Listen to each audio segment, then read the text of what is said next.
Hi guys, meron tayong bagong dumating na pang-diagnose ng sasakyan, especially for the mga 12 volts na mga unit like sedan, SUV, tsaka mga pickups.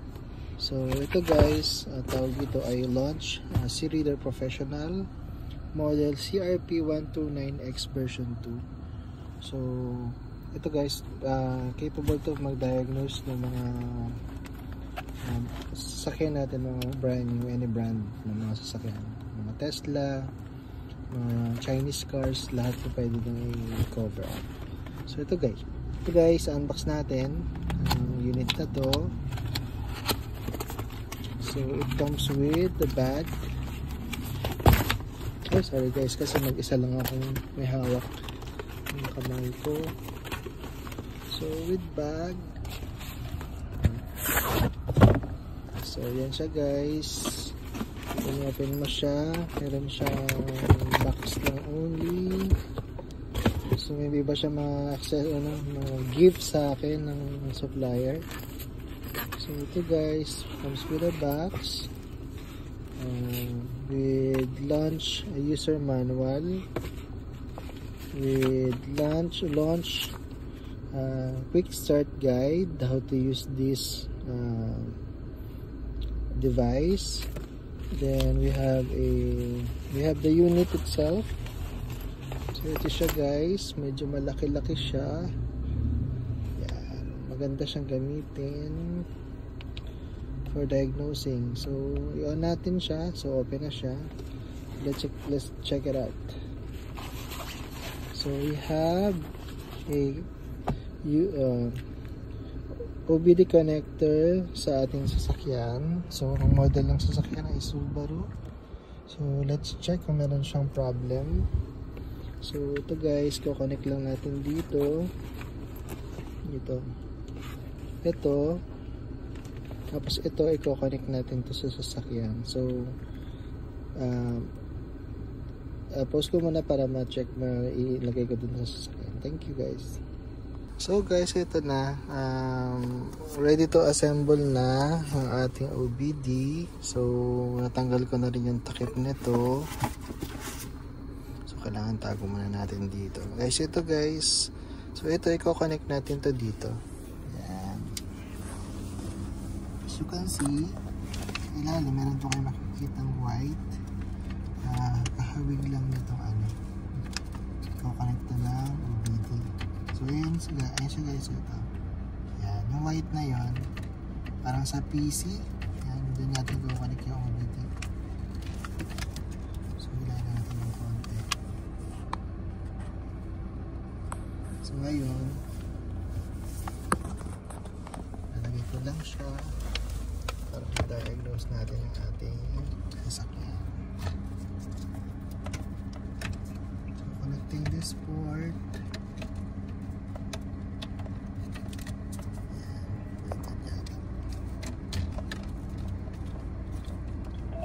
So ayun guys, connected na siya. So ngayon, may narinig akong sound. Nagre-read siya. So naka-engine kasi, naka-on kasi ang ating engine. So pwede natin siyang i-idle lang. So nag-read siya. Ayan, nakita naman natin. So ang select model, find diagnostics for Toyota, for Subaru. So 2015 model ito. Model is Forester. Now start vehicle detection.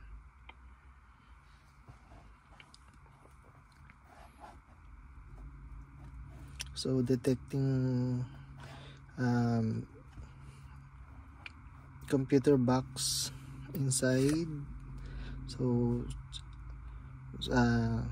using our connector, pwede na natin siyang i-scan. So dito guys, makikita nyo sa health report, after natin ma-system scan, tapos system selection, kung alin dito yung i-scan mo. So atin, scan natin siya ng buo. Yan, scanning. So equip 99, 100%.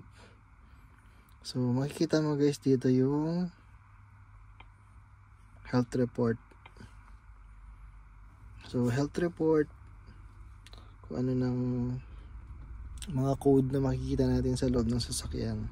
So sa OBD, no fault code, engine control module fault, no fault, transmission wala din, anti-lock brake system wala din, electrical parking wala din, supplementary inflatables etc. wala. So ito guys, ito yung tinatawag nating report, diagnostic report on a vehicle.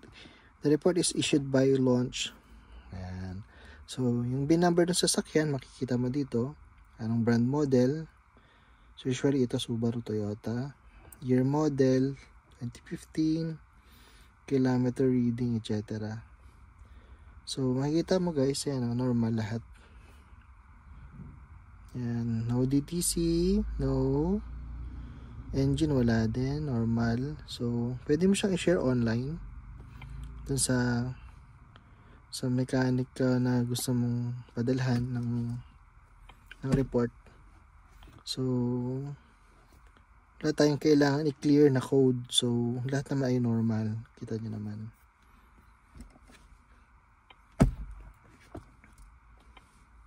So area selected, another scanning, Asia Pacific. Yan. So same lang, same procedure, communicating, tapos i-scan niya ulit, health scan. So ganun pa din, 100%, i-equip niya, tapos check pa dun sa health report kung meron siyang nabasang code. So yan, back ulit. So check mo yung health report, may nakikita siyang code. So same pa din, papakita niya pa rin na normal. Later guys, meron akong pupunta na kaibigan natin na merong sasakyan na may problem daw. So malalaman natin kung ano mga sakit ng kanyang sasakyan. So sa akin okay, wala tayong problema. Yun guys, napaka-easy lang gamitin itong scanner natin. So super handy siya. Additionally, pwede mo lagay dito sa dyan. Anytime kahit may makita kang nangailangan. So plug and play lang. O diba? Ganun lang. Simple. See you guys. Thank you.